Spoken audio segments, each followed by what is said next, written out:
Wannan ci gaba ne a cikin darasinmu na Reading Comprehension for Kids. Wannan shine kashi na 31, wato wannan shine na kusa da ƙarshe. Insha Allah idan muka gama wannan littafin za mu duba kuma wani abu muhimmi sai mu saka muku domin shi ma ya zamanto kamar series kamar yadda muka yi wannan. Amma hakan kadai zan iya gane kuna son irin wannan series din ne idan ina ganin comments naku na kuna amfanuwa da irin wannan series din. Idan kuma ba ku amfanuwa da shi to sai dai mu rika kawo lesson daban-daban haka amma ba series haka ba. Wannan shine kashi na kusa da ƙarshe. Darasinmu na yau shine a family of ducks. A family of ducks. A wannan darasin ana so mu mayar da hankali akan combination na C da K, wato inda yake furta su da sound ɗaya kenan, kamar duck, kamar quack. Za mu shiga cikin darasinmu. So kamar yadda gashi nan kuna gani, a family of ducks sunan wannan labarin kenan. So kamar yadda muka saba zan karanta ko kuma kuna sauraro na, bayan na karanta kun gama saurara na sai in zo in karanta kuna bina. In na gama karanta kuna bina sai in fassara a takaice sai kuma mu zo mu amsa waɗannan tambayoyi kamar yadda kuke gani. So zan fara karatu. A family of ducks. There is a family of ducks down at the lake. There is a white mother duck and her 3 yellow ducklings. There is also an auntie duck who is brown. Mother duck says quack, quack. Auntie duck says quack, quack. The little yellow ducklings go sheep, sheep, sheep, sheep. I saw Auntie Duck waddle to the water and start to swim. Mother Duck did the same. Then followed the little ducklings. 1, 2, 3. The 2 big ducks and 3 little ducks swam to the other side of the lake. Auntie Duck waddled onto the land and shook the water off her feathers. Mother Duck did the same. Then followed the little ducklings. 1, 2, 3. Zan sake karantawa. A family of ducks.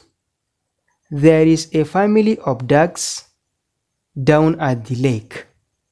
There is a white mother duck and her 3 yellow ducklings.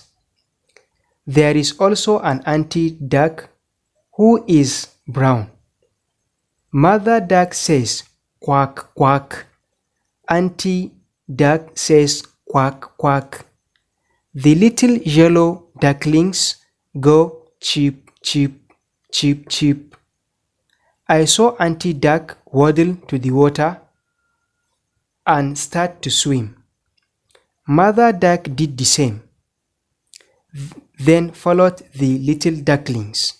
1, 2, 3. The 2 big ducks and 3 little ducks swam to the other side of the lake. Auntie Duck waddled onto the land, shook the water off her feathers. Mother Duck did the same. Then followed the little ducklings. 1, 2, 3. So, wannan na gama karantawa, saura kuma rika karantawa kuna bina. A family of ducks. There is a family of ducks. There is a family of ducks down at the lake. Down at the lake. There is a white mother. There is a white mother duck. There is a white mother duck and her 3 yellow ducklings.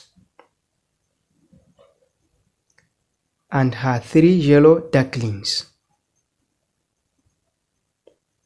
There is also an auntie duck.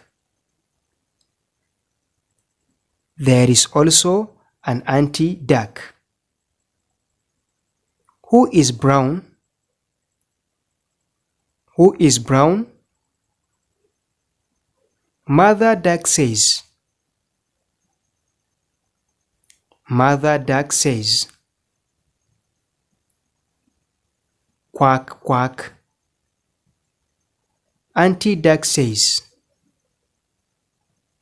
Quack, quack.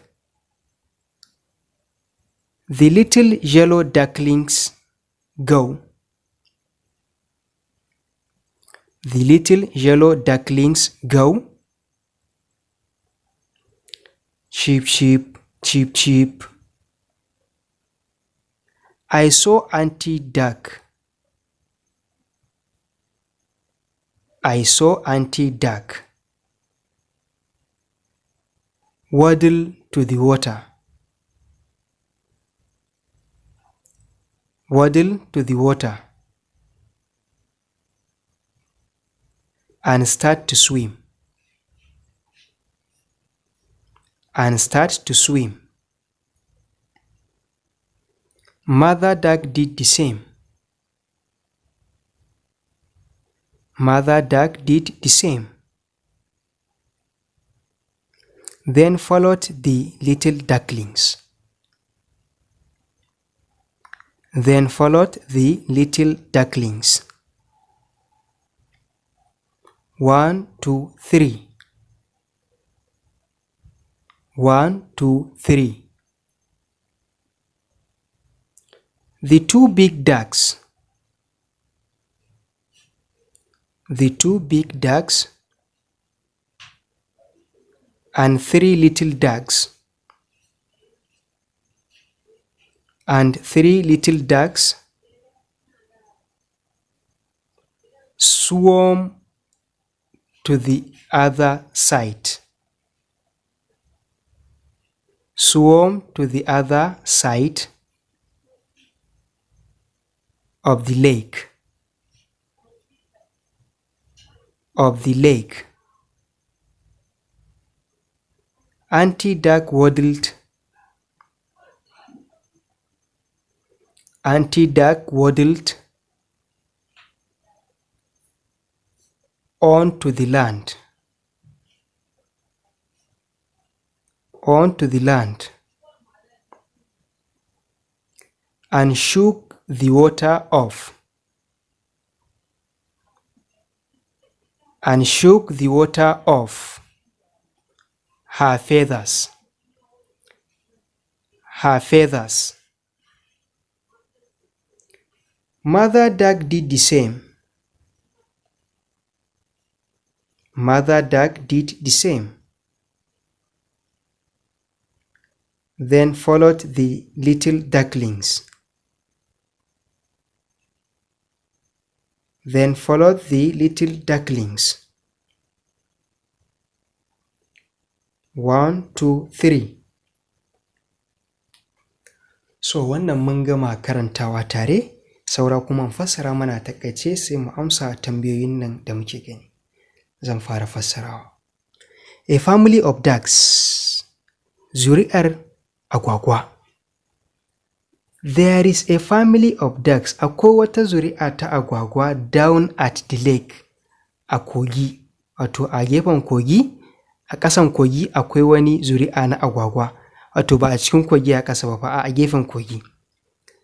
There is a white mother. Akwai farar mama, white mother duck. Akwai mamar wannan agwagin fara ce. And her 3 yellow ducklings.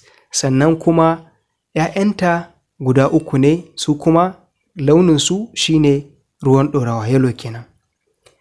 There is also an auntie duck. Sannan kuma akwai inna a cikin wannan agwagin kenan. Akwai inna ta kasance yayar mamar ko kanwar mamar kenan. Auntie duck. Who is brown? Wanda ita kalanta launinta shine brown. Mother duck says, ita wannan agwagwa da take uwa din tana cewa quack quack, wato yanayin karanta kenan, quack quack. Auntie duck says, ita ma wannan innar agwagin nan ita ma tana cewa quack quack, wato ƙara ne na in sirrika suke yin shi. The little yellow ducklings, ƙananan agwagi su kuma guda uku, go suna tafiya chip chip chip chip, to yanayin ƙaran su kenan, su kuma suna tafiya suna cewa chip chip chip chip, haka yanayin ƙaran su kuma yake idan suna ƙanana. I saw auntie duck, na ga innar waɗannan ƙananan agwagin waddle to the water, tana tafiya zuwa ruwa, wato waddle shine tafiya irin na agwagwa. Ya san ita agwagwa ba tafiya take normal ba, tafiya ne cikin rangwada, taku ɗaya bayan ɗaya, to shine waddle, taku ɗaya bayan ɗaya, ɗaya bayan ɗaya shine waddle. Waddle to the water, tana tafiya zuwa ga ruwa, and start to swim, da ta je wannan ruwan kawai sai ta fara iyo a cikinsa.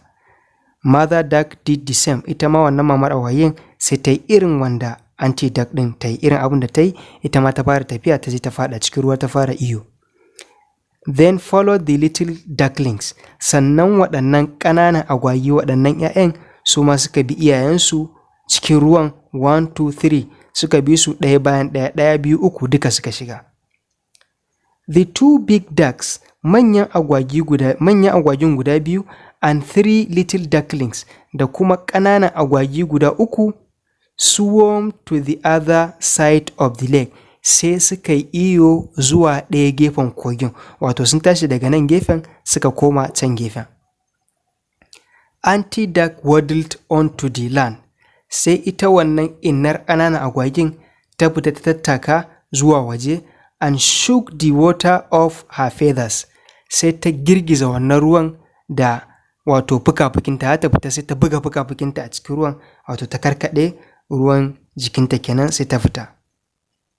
Mother duck did the same, ita ma wannan mamar agwagin sai ta yi irin yadda wannan karamar yadda innar agwagin nan ta yi. Then followed the little ducklings, sannan kuma ƙananan agwagin su ma suka yi irin yadda suka ga iyayensu sun yi 1 2 3, suka yi ɗaya bayan ɗaya, ɗaya biyu uku. Questions, tambayoyi. The family of dash live down at the lake. Gani ya ce, there is a family of ducks at the lake. To, sai mu ɗauko ducks ɗin nan sai mu rubuta anan DUCKS. Sai tambaya ta biyu, what color is the mother duck? Ita mamar agwagin nan wace kala ce? Yace there is a white mother duck. To kaga anan kalar ta white ne, sai mu ɗauko white mu rubuta anan fari kenan, WHITE. Sai tambaya ta uku, what color is the auntie duck? Ita kuma auntie duck wace kala ce? Suka rubuta mana amsa a comment box. How many ducklings are there? Su waɗannan ducklings, waɗannan 'ya'yan agwagin guda nawa ne su? Su nawa ne? Gashi nan anan wannan yace mana me? And her 3 yellow ducklings. Sai mu ɗauko 3 ɗin nan mu rubuta shi a nan wajen 3, THREE, sai mu rubuta shi a nan. Sai tambaya ta ƙarshe ta 5, all the ducks swam to the other dash of the lake. Sai shi ma ku sa mana amsa a comment box. Wannan shine ƙarshen darasinmu na yau. Kada mu manta muka ce wannan shine kashi na 31, wannan shine kashi na 31, shine kusan kashi na kusa da ƙarshe. Insha Allah za mu saki na ƙarshen ma. Ga wanda suka fara gani yau sai su bi darasin tun daga farkon, suka duba playlist mai suna Reading Comprehension for Kids a wannan channel nawa mai suna Suggested TV, za su samu gabaki ɗaya. Wassalamu alaikum wa rahmatullah.